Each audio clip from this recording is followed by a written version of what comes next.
जंजीर जब तक रहेगी तो हमारा संघर्ष रहेगा और हिम्मत है तो वो जंजीर को हटाइए। लिपुलेक लिम्पियाधुरा भारतकै हो भन्ने सरिता गिरीलाई यसरी गरियो निकाला। सरिता गिरी ने क्या कहा था? उन्होंने ये कहा था कि ये सब कुछ यानी नेपाल का जो नया नक्शा है वो चीन के इशारे पर आया है और भारत से संबंध बिगाड़ने की साजिश के तहत लाया गया है। सरिता गिरीलाई यसरी निष्कासन गरियो। समाजवादी पार्टीद्वारा नेत्री सरिता गिरी निष्कासित। उनी भन्छिन् म अब अदालत जान्छु। पार्टीको नीति विपरीत काम गरेको भन्दै समाजवादी पार्टीले नेत्री सरिता गिरीलाई निष्कासित गरेको बताएपछि उनले त्यस विरुद्ध अदालत जाने बताएकी छन्। बीबीसी न्यूज नेपालीसित कुरा गर्दै उनले पार्टीको निर्णय गैरकानुनी भएको आरोप समेत लगाइन्। मैले पनि मिडियाबाट थाहा पाएँ, जानकारी नै नगराई निष्कासित गरेको भनियो। यो अनुकूल एक्ट हो। गिरीले थपिन्, पार्टीको 425 सदस्यीय केन्द्रीय समितिले मात्र यस्तो निर्णय गर्न सक्ने उनको भनाइ छ। यो कदम सङ्घीय कानुन र पार्टीको विधान विपरीत कदम हो। त्यही भएर म अब सर्वोच्च अदालत जान्छु।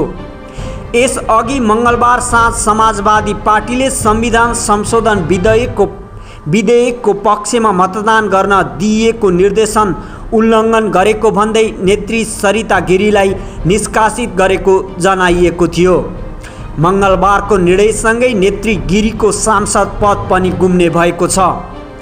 पार्टी महासचिव राम सहाय यादव संयोजकत्वको 3 सदस्यीय कार्यदलले गरेको सिफारिस बमोजिम पार्टीले कारबाही गरेको कार्यदलका एक सदस्य मोहम्मद, क्योंकि उन्होंने रगत उमलने की बात कही, उन्होंने अपने मेरे पद का मर्यादा नहीं होता तो मैं भौतिक रूप से भी आक्रमण कर सकती थी। मोहम्मद इस्तियाक राईले बीबीसी न्यूज नेपालीलाई बताएका छन्। संसदीय दलले दिएको निर्देशनलाई उल्लङ्घन गरेकोले र आचरण विपरीत काम गरेकोले पार्टी र सङ्घीय सांसद पदबाट समेत उहाँलाई निष्कासित गर्ने निर्णय गरिएको हो।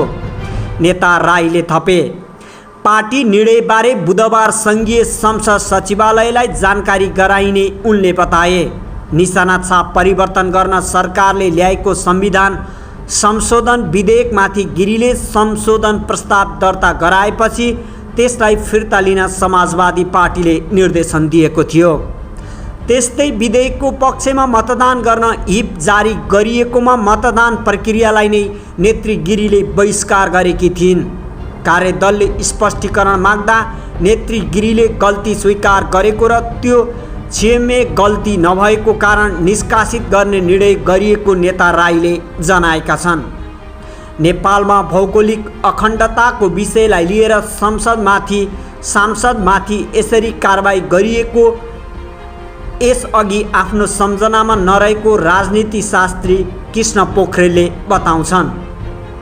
कालापानी, लिपुलेक र लिम्पियाधुरा देखिने गरी निशाना छाप परिवर्तन गर्न सरकारले ल्याएको संविधान संशोधन विधेयकको पक्षमा नेपालका राजनीतिक दलहरूबीच अभूतपूर्व एकता देखिएको थियो। त्यसको पक्षमा समाजवादी पार्टी र राष्ट्रिय जनता पार्टी नेपाल पनि दृढताका साथ उभिएको देखिएको थियो। सरिता गिरीको गतिविधिलाई लिएर समाजवादी पार्टी तार्किक निष्कर्ष नपुगेको भए ओठे कुराको रूपमा लिइने थियो, प्राध्यापक पोखरेलले भने। संशोधनका बेला उनीहरूले राज्यप्रति देखाएको अविच्छिन्न निष्ठामाथि नेत्री गिरीका गतिविधि चन्द्रमाको दाग जस्तै हुन्थ्यो। तर यो मामिलामा हामी गम्भीर छौँ र राष्ट्रिय एकताको विषयमा हामी प्रतिबद्ध छौँ भन्ने पुष्टि गरेका छन्, प्राध्यापक पोखरेलले थपे। नेता राईले पनि राष्ट्रिय अखण्डताको पक्षमा आफूहरूले सबैलाई एउटा गतिलो सन्देश दिएको बताए।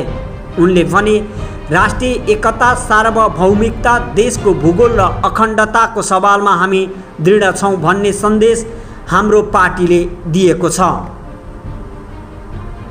समाजवादी पार्टीले सरिता गिरीलाई पार्टीबाट निष्कासन गरेको छ।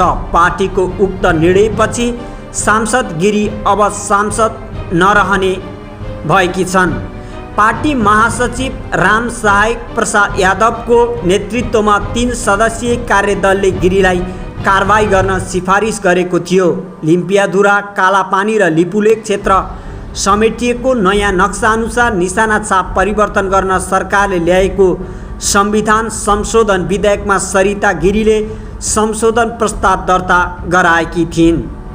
पार्टीले संशोधन फिर्ता लिन र विधेयकको पक्षमा मतदान गर्न निर्देशन दिए पनि उनले अटेर गरेकी र गर्दै आएकी थिइन्। भारतीय चेली नेपाली बुहारीको रूपमा परिचित गिरी सरकारले लिम्पियाधुरा, कालापानी र लिपुलेक क्षेत्र समेटेर नक्सा सार्वजनिक गरेकोमा असन्तुष्ट थिइन्। समाजवादी पार्टीको पदाधिकारी बैठकले गिरीलाई सांसद र पार्टीको साधारण सदस्य समेत नहरने गरी हटाउने निर्णय गरिएको पार्टीका प्रचार विभाग उपप्रमुख विश्वदीप पाण्डेले बताएका छन्। नेपालले जारी गरेको नयाँ नक्साप्रति उनले फरक मत राखेकी थिइन्। लिम्पियाधुरा, कालापानी र लिपुलेक क्षेत्र समेटिएको नयाँ नक्साअनुसार निशाना छाप परिवर्तन गर्न सरकारले ल्याएको संविधान संशोधन विधेयकमा सरिता गिरीले संशोधन प्रस्ताव दर्ता गराएकी थिइन्। गिरीलाई पार्टीले संशोधन फिर्ता लिन र विधेयकको पक्षमा मतदान गर्न निर्देशन दिए पनि उनले अटेर गरेकी थिइन्। पार्टीले उनलाई कारबाही गर्न 3 सदस्यीय टोली गठन गरेको थियो। उक्त कार्यदलले गिरीलाई कारबाही गर्न सिफारिस गरेसँगै उनलाई सांसद पदबाट बर्खास्त तथा पार्टीबाट साधारण सदस्य नरहने गरी हटाउने निर्णय गरिएको छ। राजनीतिक दल सम्बन्धी ऐन 2073 अनुसार कुनै संसदलाई दलबाट निष्कासन गरिए उसको पद गुम्ने व्यवस्था छ। सम्बन्धित सदनको सभामुख वा अध्यक्षले सूचना पढेर वा टाँच भइसकेपछि त्यस्तो सदस्यको स्थान रिक्त भएको मानिन्छ। यो प्रक्रिया 15 दिनमा टुङ्गिनेछ।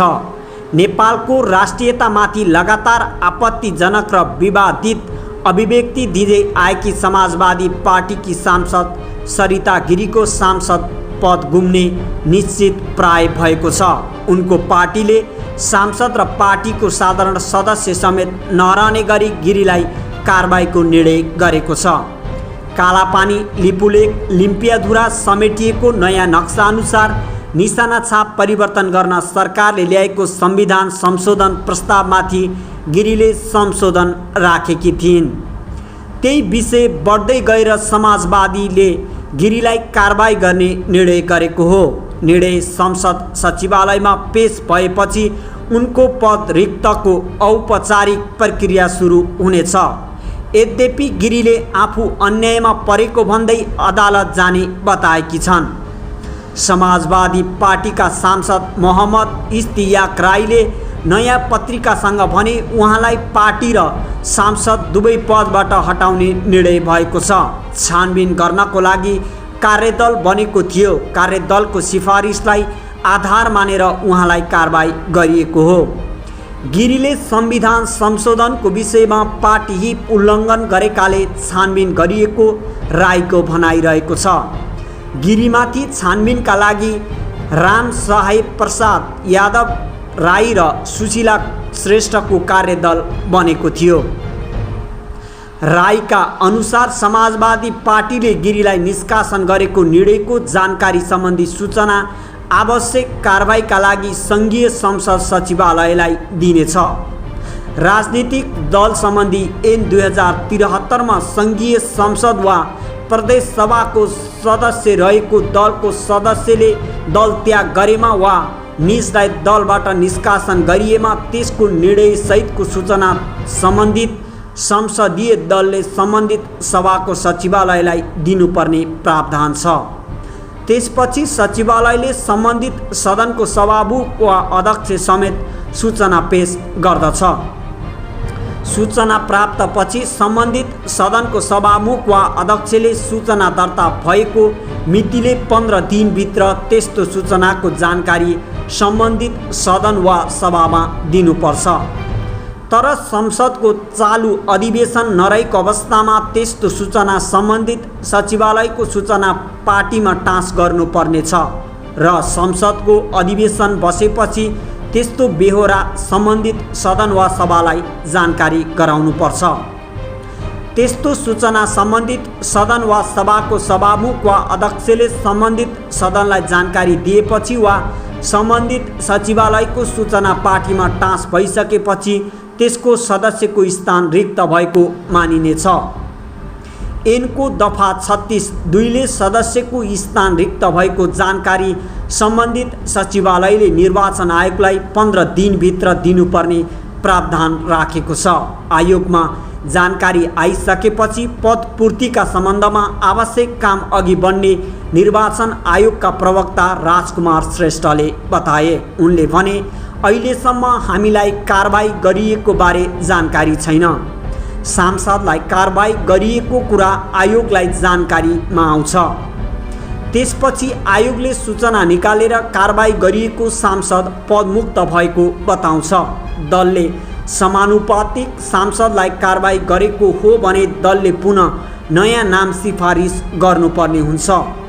तर जुन समूहबाट प्रतिनिधित्व भएको हो त्यही समूहको प्रतिनिधित्व हुनुपर्छ। त्यसका आधारमा नयाँ सदस्य आउनुहुन्छ।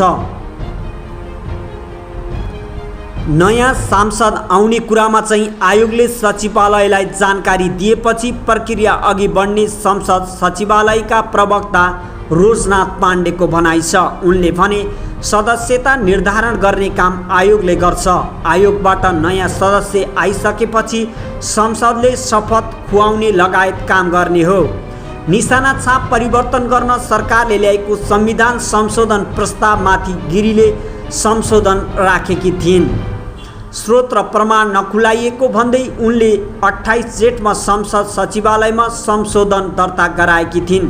सोही दिन नै समाजवादी पार्टीले संशोधन प्रस्ताव फिर्ता लिन उनलाई निर्देशन दिएको थियो। संविधान संशोधनका लागि 31 जेठमा प्रतिनिधि सभामा भएको मतदानमा पनि उनी सहभागी भएनन्। बैठकमा उपस्थित भए पनि उनी मतदान अगावै बाहिरिएकी थिइन्। उनको पार्टीले संविधान संशोधनका पक्षमा मतदान गर्न आफ्नो सांसदलाई हिप नै जारी गरेको थियो। तर गिरीले अटेरी गरेकी थिइन्। संविधान संशोधन गर्ने कुरामा मात्र होइन, नेपाल सरकारले कालापानी, लिपुलेक र लिम्पियाधुरा क्षेत्र समेटेर नयाँ नक्सा सार्वजनिक गर्ने कुरामा पनि उनको आपत्ति रहेको थियो।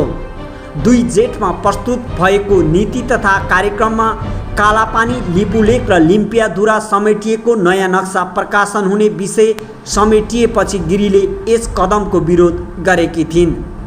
जेठ 4 को प्रतिनिधि सभा बैठकमा उनको भनाइ थियो, लिपुलेकको विवाद आएको छ।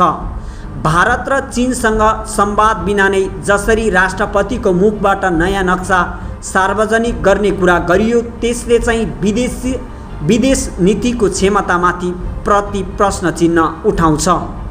एकातिर राष्ट्रपतिले नयाँ नक्सा सार्वजनिक गर्ने बताउने, अर्कोतिर परराष्ट्र मन्त्रीले नक्सा सार्वजनिक गर्न संविधान बाधक छ भन्ने विदेशी नीति र जुवा नीति होइन।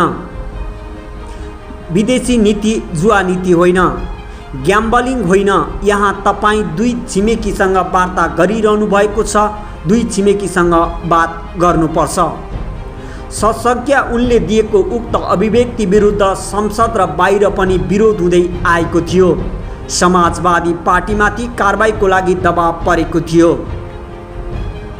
यो खबर हामीले विभिन्न अनलाइन पत्र पत्रिकाबाट साभार गर्यौं। यस विषयमा तपाईहरूलाई के कस्तो लाग्छ? हाम्रो खबर बुलेटिन टिभीलाई सब्स्क्राइब गरी साथमै रहेको बेल आइकनलाई पनि थिचिदिनुहोस्। जय नेपाल।